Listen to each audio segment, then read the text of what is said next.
Bom, gente, retomando aqui a nossa discussão em relação à teoria da firma, na primeira parte a gente encerrou falando sobre a maximização de lucros, né, que envolve escolher o nível de produção em que a receita marginal iguala ao custo marginal.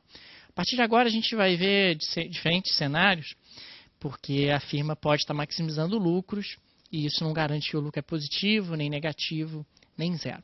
Então, passando para cá, a gente pode destacar 3 cenários base, fundamentalmente.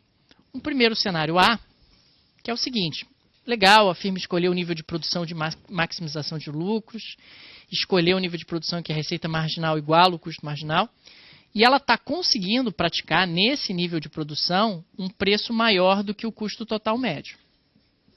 Bom, se ela está conseguindo praticar um preço maior do que o custo total médio, isso significa o seguinte: significa que eu vou pegar o preço vezes a quantidade, vou encontrar a receita total, vou pegar o custo total médio vezes a mesma quantidade e vou encontrar o custo total. E vou poder afirmar o seguinte, vou poder afirmar que a receita total dela é maior do que o custo total. E se a receita total dela é maior do que o custo total, eu posso afirmar que o lucro econômico ele é positivo, ele é maior do que zero. Lembrando que o lucro econômico ele acaba sendo um pouco diferente do lucro contábil, porque ele leva em consideração o custo de oportunidade. Então, o lucro econômico não é igual ao lucro contábil, porque ele leva em consideração o custo de oportunidade. Lucro econômico zero não quebra ninguém. Lucro econômico zero é o mínimo exigido por você para continuar num determinado negócio. Todos os seus custos estão sendo suficientemente remunerados, inclusive o custo de oportunidade. No Brasil, hoje, um lucro econômico próximo de zero seria algo em torno de 20%, 25% contabilmente. Menos do que isso, do ponto de vista racional, não faz nenhum sentido você continuar tocando aquele negócio num país que ainda tem uma taxa de juros de 12%, 13%. Com risco muito baixo, não faz sentido você correr tanto risco assim para ter apenas um pouquinho a mais, se desgastar tanto para ter um pouquinho a mais. Tá? E em termos econômicos, sempre vale o lucro econômico para análise. A gente vai ter um cenário B. Nesse cenário B, a minha empresa foi lá, escolheu o nível de produção de máximo lucro e está praticando um preço igual ao custo total médio. Bom, se o preço for igual ao custo total médio, eu posso afirmar que a receita total é igual ao custo total. E, consequentemente, o lucro econômico vai ser igual a zero. Lucro econômico vai ser igual a zero. Esse cenário não tira a empresa do mercado, de maneira nenhuma. Ainda é uma situação onde ela permanece. Deixa eu até colocar aqui para ficar bem claro. No caso do cenário A, a firma vai permanecer no mercado. Ela vai permanecer tanto no curto prazo quanto no longo prazo. CP, curto prazo, LP, longo prazo. Nesse cenário B, acontece algo semelhante. O comando para a firma é permanecer. Ela não vai deixar esse mercado. Ela vai permanecer também CP, curto prazo, LP, longo prazo. Tá? Então, tanto no cenário A quanto no cenário B, a firma ela permanece nesse mercado, ela não tem nenhum motivo para deixar o mercado. Tá? Ela vai continuar independentemente da estrutura de mercado que ela estiver. Lembrando que o lucro econômico zero não é contábil zero. Todos os seus custos estão sendo suficientemente remunerados, inclusive o custo de oportunidade. Contabilmente você está tendo um lucro positivo, mas economicamente você está tendo o mínimo exigido para continuar naquele determinado negócio. Então, os cenários A e B são cenários onde a firma está confortável e ela vai permanecer enquanto as condições dessa forma permanecerem. Ela vai permanecer tanto no curto prazo quanto no longo prazo, e são comandos que valem para qualquer firma, em qualquer estrutura de mercado. Passando agora para o cenário C, então a gente sai do cenário B e vai para o cenário C. A firma foi lá, escolheu o nível de produção de máximo lucro, e ao escolher o nível de produção de máximo lucro, as condições de mercado estão muito adversas, e ela está praticando um preço menor do que o custo médio. Se ela está praticando um preço menor do que o custo médio, eu posso afirmar que ela está tendo uma receita total menor do que o custo total. E eu posso afirmar também que ela está tendo um lucro econômico menor do que zero. Quer dizer, ela está tendo um prejuízo nesse mercado. É claro que se ela está tendo prejuízo, ela vai deixar o mercado. A grande questão é, ela deixa o mercado imediatamente ou não? Depende. É isso que a gente vai ver a partir de agora. Eu sei que ela vai deixar o mercado no longo prazo. No longo prazo não tem por que ela permanecer no mercado. Nós vimos na última aula a diferença entre curto e longo prazo. O longo prazo é o período de tempo onde todos os fatores de produção são flexíveis. E o curto prazo, pelo menos um fator é fixo e pelo menos um é flexível. Tá? Pelo menos um eu não tenho como alterar a dotação e pelo menos um eu tenho como alterar a dotação. Então, esse cenário C, ele tem que ser explorado um pouquinho melhor. Quer dizer, eu sei que a empresa vai deixar o mercado no longo prazo, quer dizer, quando todos os fatores de produção forem flexíveis. Imagina que você tem um escritório, né, um escritório de advocacia, de contabilidade, seja lá o que for. O seu escritório está tendo prejuízo. Está tendo prejuízo. Você vai deixar o mercado imediatamente? Depende. Você tem uma série de custos fixos ali com o seu escritório a honrar. O custo fixo do aluguel, por exemplo, do condomínio, etc. Se a operação do teu negócio conseguir cobrir todos os custos fixos com folga, vale a pena, ou melhor, todos os custos fixos não, todos os custos variáveis com folga e te ajudar a pagar um pouco do custo fixo, vale a pena continuar operando, pelo menos enquanto você tiver aquele custo fixo a honrar. Colocando de outra forma, você tem lá um escritório, seu escritório está tendo prejuízo, está dando prejuízo. Mas a operação do seu escritório cobre o salário de todo mundo e ainda sobra uma grana para te ajudar a pagar o aluguel que você teria que pagar de qualquer forma, vale a pena continuar com o escritório funcionando enquanto você tiver que pagar o aluguel. Enquanto você não conseguir encerrar o contrato de aluguel. Ou seja, enquanto você estiver no curto prazo. No longo prazo você vai encerrar as atividades do seu escritório? Vai. Mas, no curto prazo, enquanto a operação continuar te ajudando a pagar parcialmente o custo fixo, que você teria que pagar de qualquer maneira, você vai continuar naquele negócio. Então, a análise de curto prazo do cenário C é a seguinte.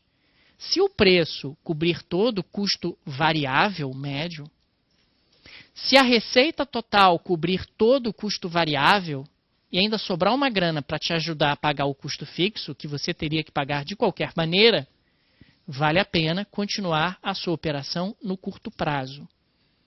Agora, se o seu escritório, a receita do seu escritório não está pagando nem o salário das pessoas, manda todo mundo embora que o seu prejuízo vai ser menor. Porque você só vai ter que pagar o aluguel. Afinal, se a receita do seu escritório não está pagando nem o salário das pessoas, puxa, além de pagar o aluguel, você está tendo que pegar uma grana extra, desembolsar uma grana extra do seu bolso para cobrir o salário das pessoas que não está sendo integralmente coberto pela operação do negócio. Tá?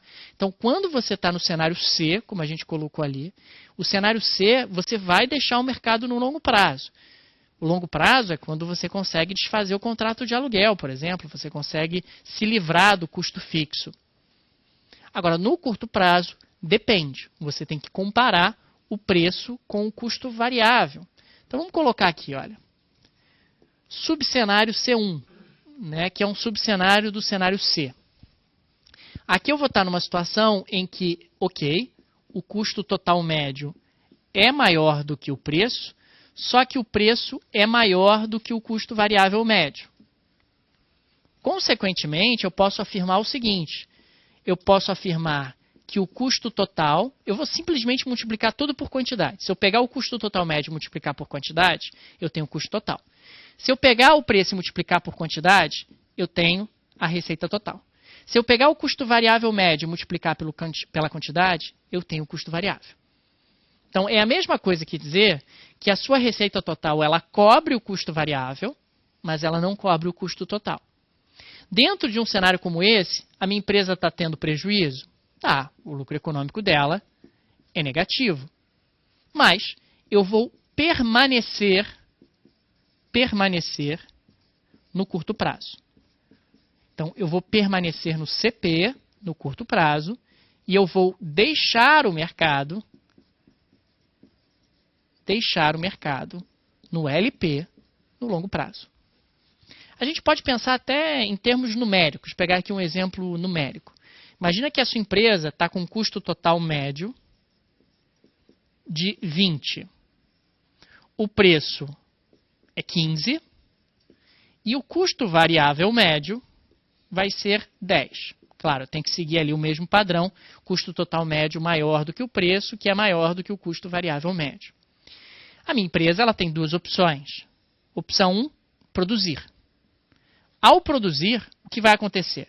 Bom, eu vou ter como receita o preço vezes a quantidade. Vamos considerar aqui apenas o preço. Então, eu vou ter uma receita de 15 por cada unidade. E qual vai ser o meu custo? 20.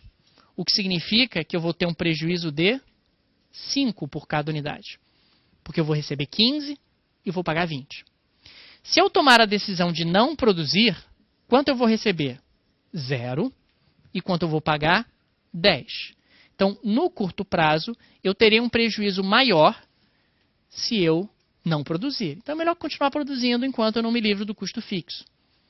Então, eu vou permanecer no mercado enquanto eu não me livro do custo fixo. Agora, eu também tenho um subcenário C2. É um subcenário lá do cenário C, que é um cenário de prejuízo. Esse é o pior de todos, quer dizer, o custo total médio está maior do que o custo variável médio, claro. Né? O total médio nada mais é do que o variável médio mais o fixo médio. E nós temos aqui o preço lá por último, quer dizer, o preço é tão baixo que não cobre nem o custo variável.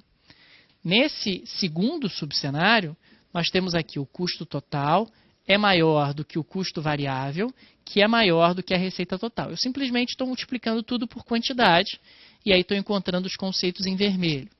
Eu, de novo, posso afirmar que o lucro econômico será menor do que 0. E, nesse caso aqui, eu vou deixar o mercado no curto prazo. Então, eu vou deixar o mercado no curto prazo e, obviamente, no longo prazo também. E esse aqui eu deixo o mercado imediatamente. Eu vou deixar o mercado imediatamente. Tá? De novo, pegando aqui alguns valores, alguns números para ilustrar essa decisão. Então, a gente tem o custo total médio 20. A gente tem o custo variável médio 10. Os mesmos valores. A única coisa que eu fiz foi derrubar o preço para 5. E aí, de novo, a minha empresa ela tem duas decisões, duas alternativas no curto prazo. Alternativa 1, produzir. Se ela produzir, ela vai ter que pagar 20 por unidade e vai receber 5 por unidade. Então, ela vai tomar um prejuízo de 15. O prejuízo total seria o 15 multiplicado pela quantidade que você está produzindo. Esse seria o prejuízo total. Ou eu posso tomar a decisão de não produzir. Se eu tomar a decisão de não produzir, eu não recebo nada e eu pago apenas o custo fixo. O custo fixo que, no caso, vai ser 10. Como é que eu sei que o custo fixo é 10? Porque o custo variável mais o fixo tem que dar o total. Tá?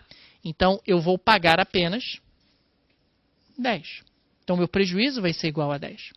Deixa eu até colocar aqui para ficar bem fechadinho. O custo fixo médio vai ser igual a 10. E aí, os dois somados, o custo fixo médio mais variável médio, vai dar o custo total médio de 20. Então, nessa segunda situação, nesse segundo cenário, que é o cenário C2, a melhor decisão é não produzir, né? No primeiro, a melhor decisão era produzir no curto prazo, porque o meu prejuízo era menor. Agora, nesse segundo cenário, a melhor decisão é não produzir, porque o meu prejuízo é menor se eu encerrar as minhas atividades imediatamente. Diga. No primeiro caso, eu também analiso o custo fixo no final, porque no cenário de não produzir, eu estou pagando apenas o custo fixo. Então, deixa eu até colocar ele aqui, para ele ficar bem fechado. O custo fixo médio também é igual a 10. Os dois somados vão dar o custo total médio, que é 20. O total médio mais o variável médio, 10 com 10, dando o total médio de 20. Então, a melhor decisão, nesse caso, no cenário C2, é não produzir, enquanto no cenário C1 é produzir. Tudo bem, gente? Tranquilo? Então, a gente está falando aqui dos comandos em termos de uma empresa. Nós vimos que nos cenários A e B, a empresa vai continuar produzindo tanto no curto prazo quanto no longo prazo. No cenário C1, ela vai deixar o mercado no longo prazo, mas vai permanecer no curto prazo. E no cenário C2, ela vai deixar o mercado imediatamente no curto prazo. Tudo bem? Tranquilo? Bom, agora vamos falar um pouquinho sobre estruturas de custos de uma firma e juntar tudo isso, na realidade. Se a gente pegar aqui uma empresa, olha só.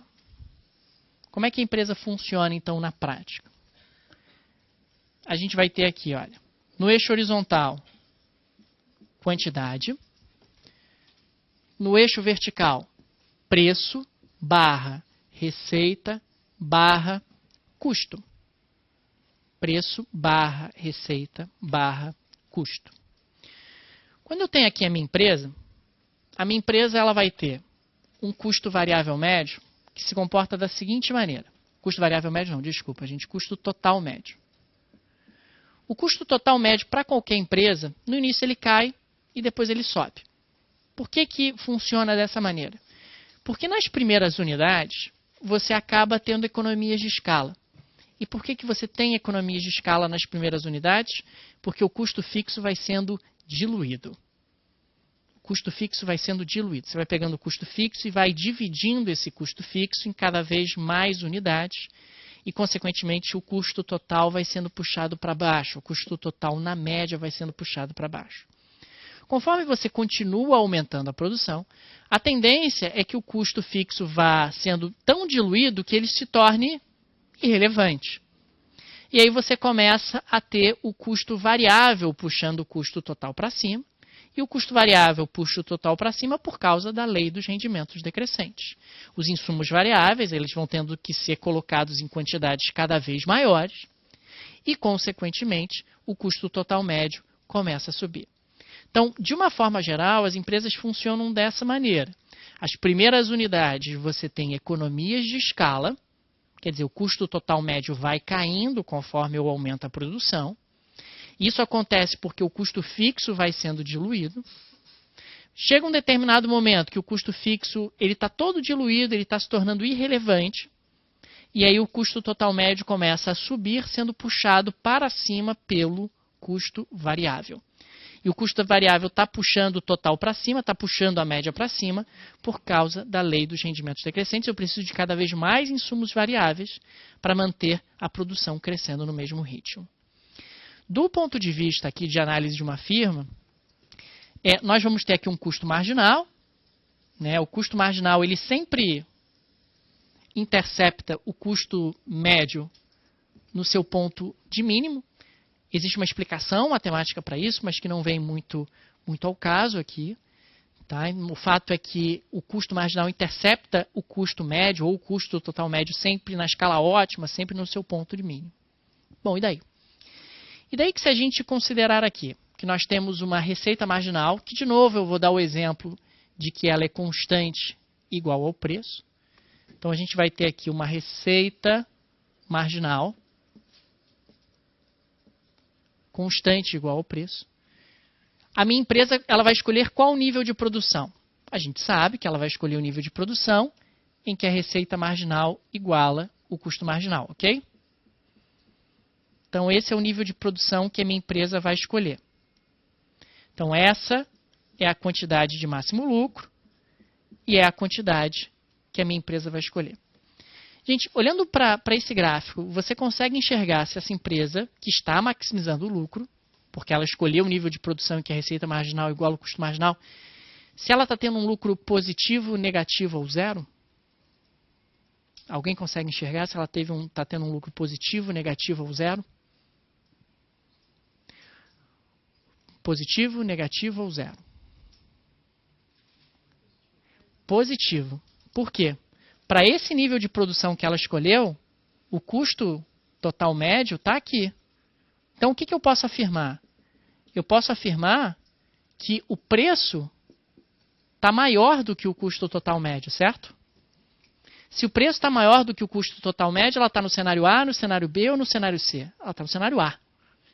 Ela está no cenário A porque ela está conseguindo praticar um preço maior do que o custo total médio. E aí eu posso ir mais longe, eu posso ilustrar o seguinte. Puxa, qual é a receita total dessa empresa? Bom, a receita total dessa empresa é preço vezes quantidade, correto? Matematicamente, seria a área representada pelo retângulo que eu estou pintando aqui com esses vértices azuis. Todo mundo enxergou isso aqui? Então, esse retângulo representa a receita total da empresa. Por que a receita total? Porque nós temos uma altura, que é o preço, e temos uma base, que é a quantidade. Então, base vezes altura, a gente vai ter aí a receita total, preço vezes quantidade. A gente vai ter a receita total da empresa. Tá? Então, matematicamente, preço vezes quantidade. Graficamente, a área daquele retângulo. O retângulo que tem vértices azuis. A altura do retângulo, preço. A base do retângulo, a quantidade. Tá? É importante a gente, aos poucos, se acostumar também com a leitura de gráficos e de situações como essa.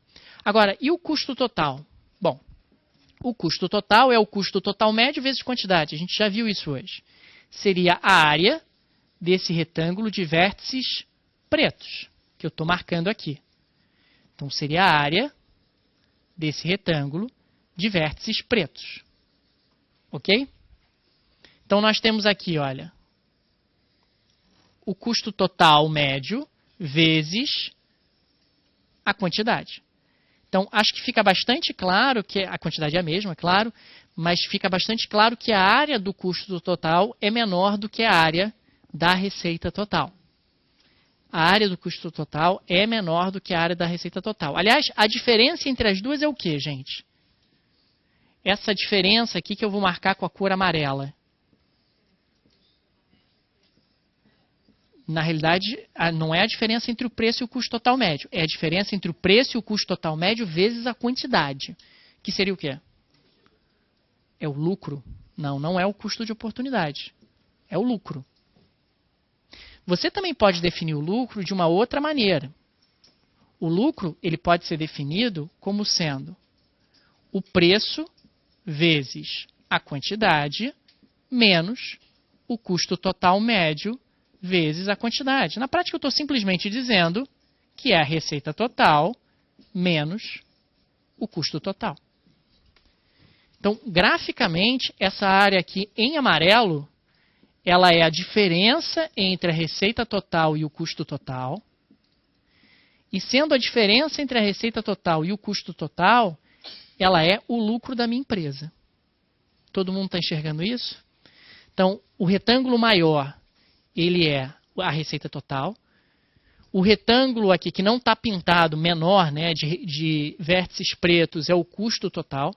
E a diferença entre os dois, que está pintada de amarelo, é o lucro da empresa, que é um lucro positivo. Então, graficamente, eu consigo enxergar que a minha empresa está tendo um lucro positivo. Graficamente, eu consigo determinar qual é o nível de produção de máximo lucro. Tá? Isso vai ser importante, especialmente nas próximas aulas, quando a gente aplicar em estruturas de mercado concretas.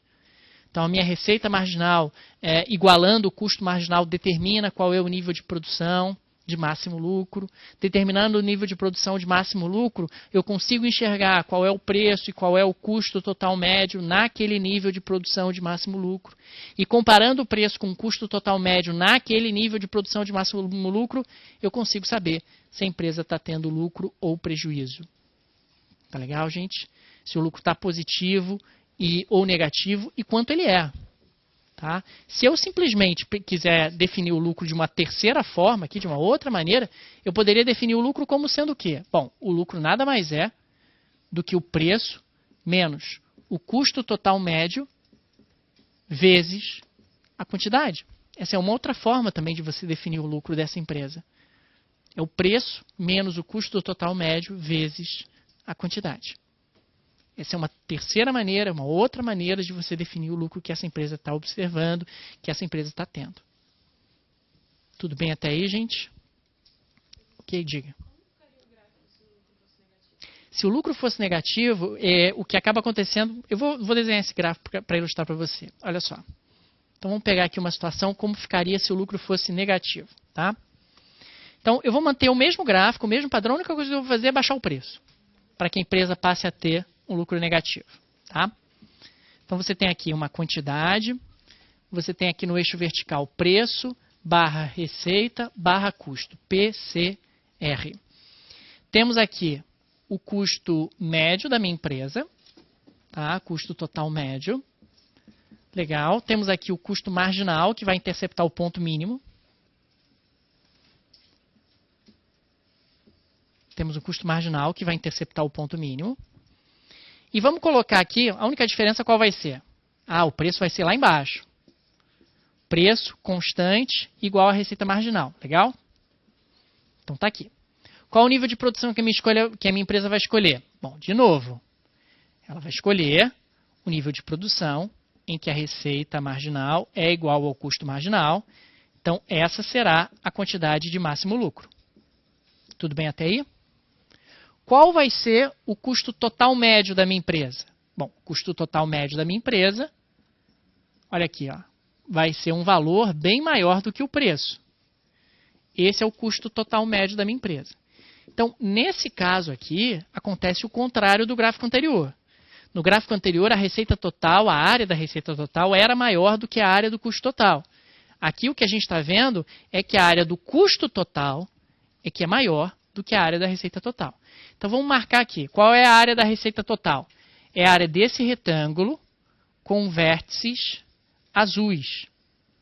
Então, essa é a área da receita total. Essa é a área da receita total. Qual é a área do custo total? É a área desse retângulo com vértices pretos. Com vértices pretos. Tudo bem? Então, a gente pode observar que a área do retângulo com vértices pretos, que é a área do custo total, é maior do que a área do retângulo de vértices azuis, que é a área da receita total. A diferença entre os dois é o prejuízo. Esse retângulo aqui, ele mensura o prejuízo que a minha empresa está tomando. Então, esse retângulo amarelo, agora ele está marcando não mais um lucro positivo, ele está marcando um lucro negativo, ele está marcando o prejuízo que a minha empresa está vivenciando aqui. A única diferença entre os dois gráficos é que eu baixei o preço. E agora, o preço, ao invés de ser maior do que o custo médio, o preço ele é menor do que o custo médio. Tudo bem, gente? Tranquilo até aí? Bom, agora eu trouxe aqui algumas questões de prova para a gente ilustrar algumas situações e para que a gente possa aprofundar um pouco a nossa discussão. A primeira questão que eu trago aqui é uma questão de terceira fase, que fala inclusive um pouco de temas, mistura um pouco com temas relacionados da semana passada, da última aula, e é uma questão que dizia o seguinte: de uma perspectiva neoclássica ou marginalista, escola marginalista é essa que nós estamos estudando, onde tudo é marginal. Utilidade marginal, receita marginal, custo marginal. Em termos de prova, na parte de microeconomia, só cai a escola marginalista. Então, de uma perspectiva neoclássica ou marginalista do mercado de trabalho, em que famílias e firmas maximizam, respectivamente, utilidade e lucro, como a gente tem visto, sujeitas à restrição orçamentária e a uma tecnologia de produção com rendimentos marginais decrescentes, que a gente também já viu, a lei dos rendimentos decrescentes, explique como podem ser definidos os seguintes elementos: demanda por trabalho, oferta de trabalho, salários reais e níveis de emprego. Detalhes importantes: quando a gente está falando de demanda por trabalho, quem compra trabalho? Empresa. Quem compra trabalho é empresa. É a empresa que demanda trabalho. Quem é que oferta trabalho? O trabalhador. O trabalhador vende trabalho, ele é um ofertante de trabalho. Tá? Então, qual é a lógica da empresa ao demandar trabalho? Isso, inclusive, a gente viu na última aula. A empresa, ela compara produtividade marginal do trabalhador com o salário real do trabalhador. Então, se a produtividade marginal do trabalhador tiver maior do que o salário, o que a empresa faz? Contrata. Se a produtividade marginal do trabalhador tiver menor do que o salário, o que a empresa faz? Demite. Se a produtividade marginal do trabalhador tiver igual ao salário, nós estamos em um cenário de equilíbrio. Então, essa é a lógica da demanda por trabalho da empresa. A empresa compra trabalho. A empresa demanda trabalho. Tá? É claro que quanto maior o salário, considerando tudo mais constante, menos trabalhadores a empresa compra. Quanto menor o salário, considerando tudo mais constante, mais trabalhadores a empresa compra. Qual é a lógica do trabalhador? Bom, a lógica do trabalhador é a seguinte. A teoria microeconômica parte da premissa que trabalhar é ruim para o trabalhador. Da mesma maneira que comprar um produto gera utilidade para o trabalhador, trabalhar gera desutilidade, ou seja, gera desprazer. Então, o trabalhador, na hora de tomar a decisão se ele oferta ou não o trabalho dele, ele compara o salário que ele vai receber com a desutilidade de trabalhar. Se o salário for maior do que a desutilidade de trabalhar, ele topa trabalhar. Se o salário for menor do que a desutilidade de trabalhar, ele não topa trabalhar. Aliás, a teoria considera inclusive que a desutilidade marginal, quer dizer, o desprazer adicional de cada hora trabalhada, é crescente. Quanto mais horas você vai trabalhando, essas mais horas vão se tornando cada vez individualmente mais desprazerosas. O que faz algum sentido também em termos práticos.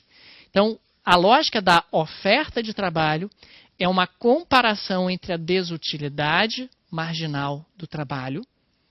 Desutilidade é o contrário de utilidade. Utilidade é prazer.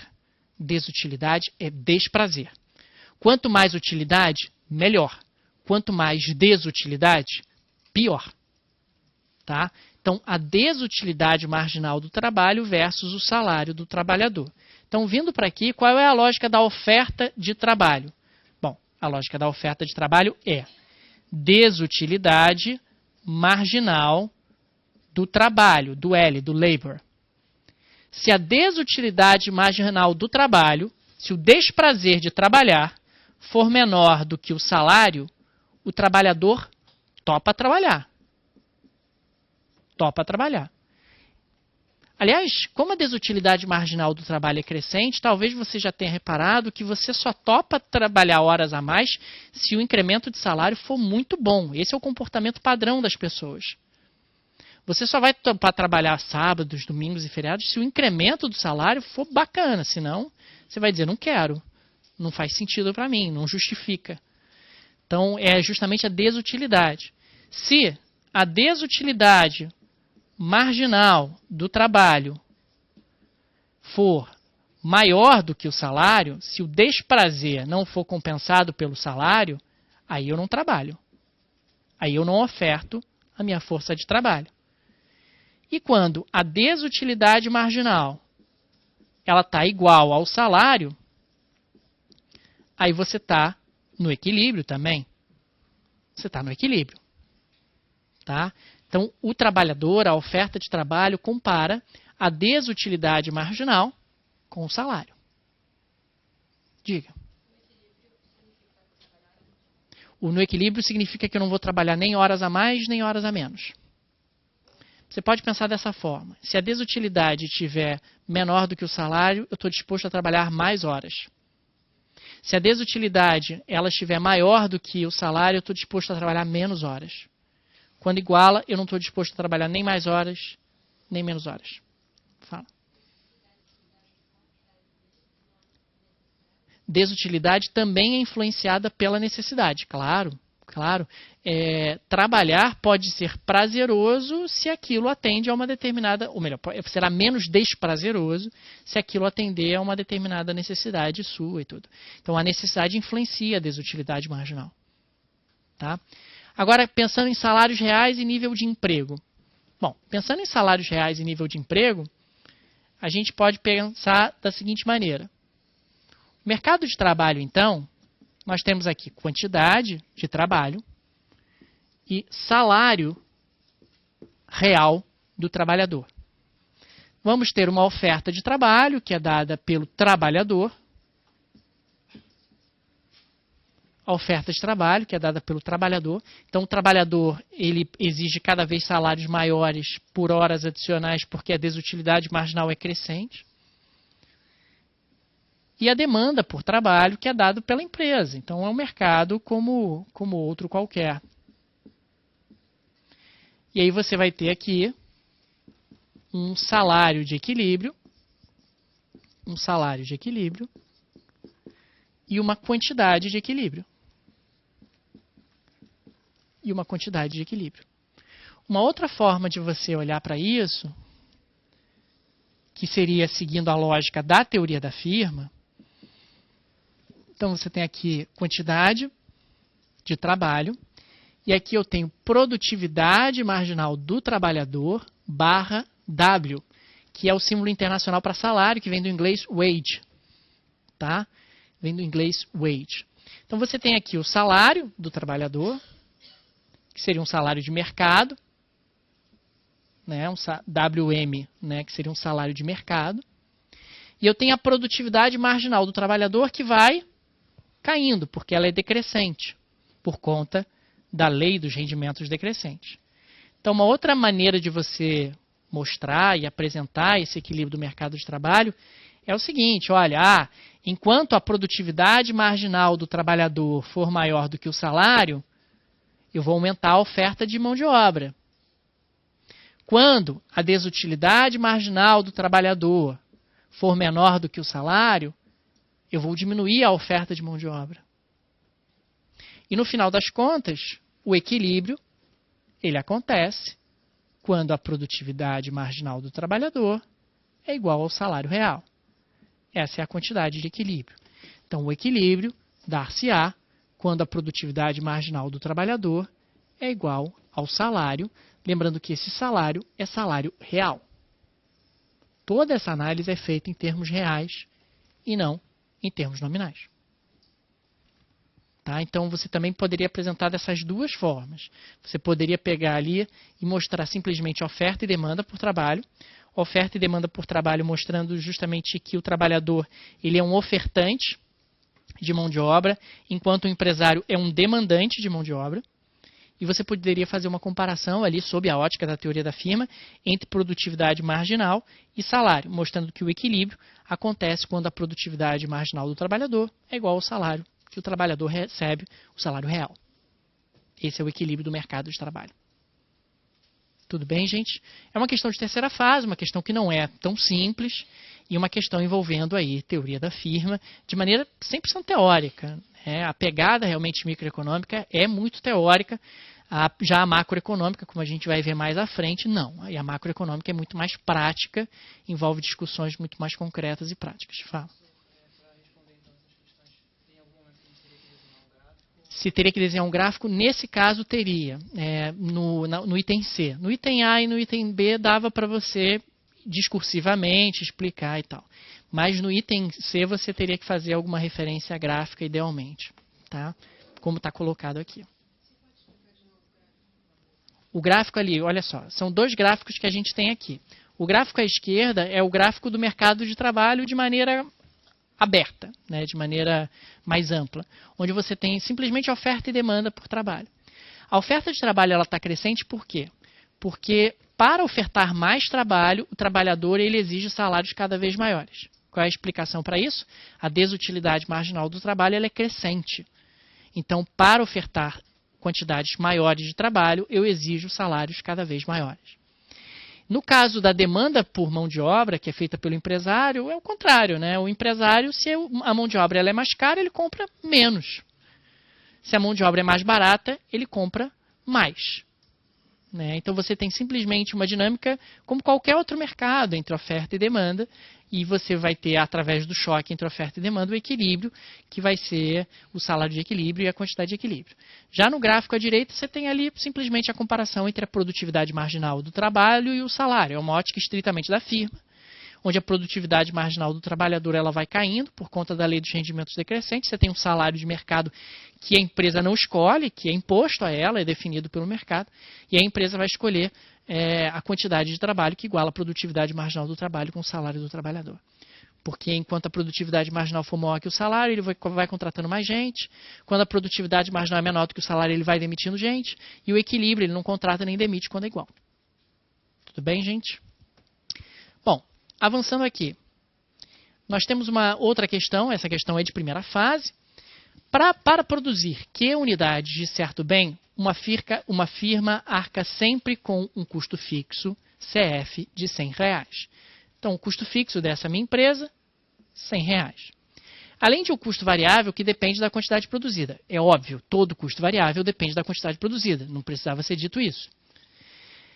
Sendo marginalmente crescente, e é marginalmente crescente por quê? Porque o custo marginal é crescente, por causa da lei dos rendimentos decrescentes, definido como CV igual a 2Q ao quadrado. Então, a gente tem aqui o seguinte, qual é o custo total dessa minha empresa? O custo total é o custo fixo mais o custo variável. O custo total, então, ele vai ser 100 mais 2Q ao quadrado. Ok? Então, 100 mais 2Q ao quadrado é o custo total da minha empresa. Nessa situação hipotética, o custo total médio da firma na produção de 10 unidades é igual a... Bom, vamos encontrar primeiro qual é o custo total da produção de 10 unidades. Qual é o custo total da produção de 10 unidades? Vai ser 100 mais 2 vezes 10 elevado ao quadrado. Então, a gente vai ter aqui o custo total de 10 unidades como sendo 100 mais 10 ao quadrado vai ser quanto, gente? 100 vezes 2, 200. Né? Então, você vai ter 2 vezes 100, 200, 100 mais 200. Então, o custo total de se produzir 10 unidades será igual a 300. Ok? Bom, qual é o custo médio total, o custo total médio, que é a mesma coisa, da firma na produção de 10 unidades? Eu vou simplesmente pegar o custo total e vou dividir pela quantidade. Então, o custo médio total, ou o custo total médio, que é a mesma coisa, vai ser 300 dividido pela quantidade, que é igual a 10. Logo, o custo total médio será igual a 30. 30 nós temos aqui na letra C. Apenas isso. Tá? Então, ele está pedindo para mim, ele me deu o custo fixo de 100, me deu o custo variável de 2Q ao quadrado e pediu o custo total médio de 10 unidades. Olha, o custo total de 10 unidades é 300, eu simplesmente substituí o 10 lá na quantidade. E o custo total médio vai ser 300 dividido pela quantidade, no caso 10. 300 dividido por 10, 30. Todo mundo acompanhou aí? Ok? Bom, avançando aqui mais um pouco. Considerando então a teoria da produção e dos custos que fornece importantes elementos para análise da formação de preços em distintos ambientes de mercado, julgue certo ou errado. Primeira, vamos colocar aqui a primeira. Se para determinada empresa, trabalhadores sem qualificação específica e máquinas executam exatamente o mesmo tipo de tarefa, gente, olha só, se trabalhadores sem qualificação específica e máquinas executam exatamente o mesmo tipo de tarefa, qual é a relação entre esses dois insumos? São substitutos perfeitos, porque eles desempenham exatamente a mesma tarefa. Então, ter um ou ter outro, está no mesmo. Então, para essa empresa, as isoquantas entre esses dois insumos podem ser representados como linhas retas e paralelas. Na semana passada, na última aula, nós vimos isoquantas de substitutos perfeitos. As isoquantas de substitutos perfeitos tinham qual formato? Linhas retas e paralelas. Então, essa afirmativa ela está correta. Então, se para determinada empresa, trabalhadores sem qualificação específica e máquinas executam exatamente o mesmo tipo de tarefa, Então, para essa empresa, as isoquantas entre esses dois insumos podem ser representadas por linhas retas paralelas. Sim, linhas retas e paralelas são substitutos, exatamente como a afirmativa está descrevendo. Tudo bem até aí? Ok, gente? Segunda, a presença de substanciais economias externas de escala em determinada indústria é compatível com a existência de uma curva de oferta de longo prazo positivamente inclinada.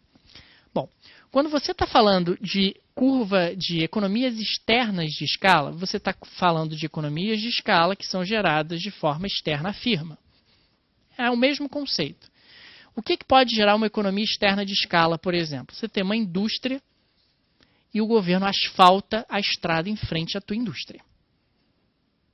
Isso é uma economia de escala externa à firma. Né? Uma externalidade que acabou impactando o teu negócio. Ok? Então, quando a gente está falando de economias externas de escala, a gente está falando de economias de escala, quer dizer, uma redução do custo médio, em função de algo que foi externo à firma, algo que não foi inerente ao meu negócio, a uma decisão da minha empresa. Então está aqui. A presença de substanciais economias externas de escala em determinada indústria é compatível com a existência de uma curva de oferta de longo prazo positivamente inclinada.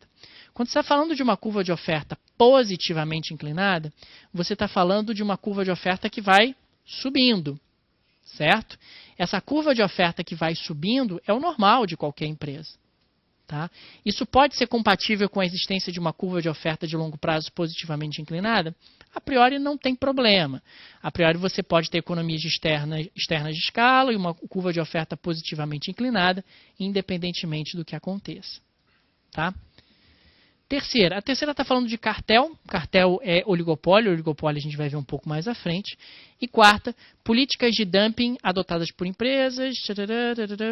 Aqui a gente está falando de monopólio. Monopólio é algo que a gente vai ver também um pouco mais à frente dentro da nossa discussão. Tá? Então, quando nós estamos falando de teoria da firma, a discussão se encerra aqui. Nas próximas 2 aulas, o que a gente vai fazer? Nós vamos estudar 4 estruturas de mercado que estão presentes no conteúdo programático. E vamos aplicar os preceitos da teoria da firma. Né? A gente vai falar sobre oligopólio, vai falar sobre monopólio, vai falar sobre concorrência monopolística, vai falar sobre concorrência perfeita. Então, são 2 estruturas numa aula, 2 estruturas na outra aula. Como vocês vão poder observar, eu vou perder muito mais tempo falando de concorrência perfeita e monopólio. Por quê? Porque são as 2 estruturas que caem mais. Então, na primeira aula eu vou falar de concorrência perfeita e vou falar de oligopólio. Mas eu vou falar de concorrência perfeita mais da metade da aula e oligopólio vou falar menos. E na segunda aula, a mesma coisa. Eu vou falar de monopólio mais da metade da aula e concorrência monopolística menos. Porque monopólio e concorrência perfeita são muito mais importantes para o concurso. Então, a gente vai gastar muito mais energia e vai, inclusive, fazer questões de prova. De novo, eu vou trazer as questões mais difíceis que apareceram nesses temas, justamente para que a gente possa ter uma preparação mais aprofundada. Tudo bem, gente? Gente, obrigado. Até a próxima. Tchau.